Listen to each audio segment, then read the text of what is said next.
This is Morus alba Fruitless Mulberry, and Fruitless Mulberry is simply a male variety of Morus alba. The females produce a fruit much like a little blackberry. So we're going to deal with the male varieties that are sterile for the sake of landscape design, because they're much cleaner. You're looking at a nice mature one. Here's another one next to the street, and in a moment you're going to see some of the fall color. The one you're looking at here is right at the middle of fall, starting to turn a little, has dropped a few leaves, but you're going to see here in a moment that they turn a really nice strong yellow in the fall. So Morus alba is a large tree. These get 40 to 50 feet tall and wide. They're a beautiful heavy shade canopy tree and have large dark green leaves that you'll see here again in a moment. And the leaves are kind of interesting in that they come in different shapes. Some of them are kind of heart shaped, some have a simple oval to them, and they have kind of deeper veining. But good looking tree, very nice as a large shade tree. I think the biggest challenge with this tree for me, here's a good look at the leaves. They have some serration around the edge. See how that has lobing right there? Some of them have lobes, but some of them do not. So some variation there in the leaf style. So the biggest thing that people tend to know about this tree is that it has shallow roots, and that's probably as a design challenge, probably the biggest one.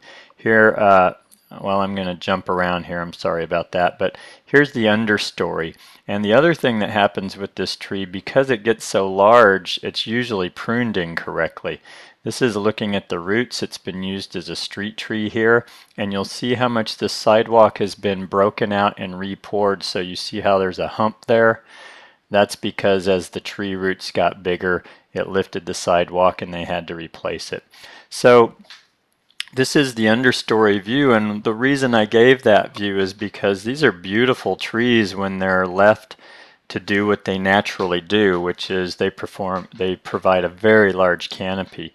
And because they're so large, they're not the best tree to use in most situations. They need a lot of space. A 40 to 50 foot tree is a big tree, like you can see here, and most spaces are you need something smaller than that.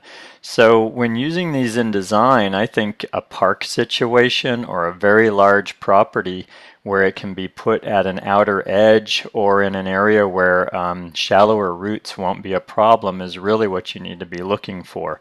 My brother has a property in a hot inland valley in Northern California, and whoever originally landscaped it put a number of these trees together to shade an entire part of the property, and it works very well as this large high canopy that they prune those trees into. So I think that's a good use of this tree, really leveraging how much shade that it produces.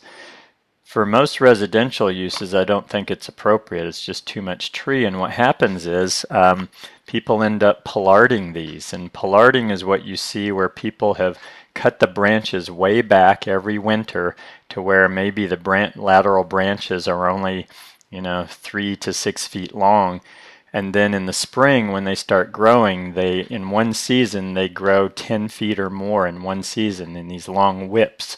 And then you get this very dense ball-shaped tree that for me doesn't have any real aesthetic value, and it's too dense to really put over the top of anything that like a patio, because it doesn't feel nice to be under it, and you still have the root issues. So for me, if you're going to use this, you want to put it in a space where you can see it the way you see here with the nice open canopy underneath, and really let it spread out and do its thing.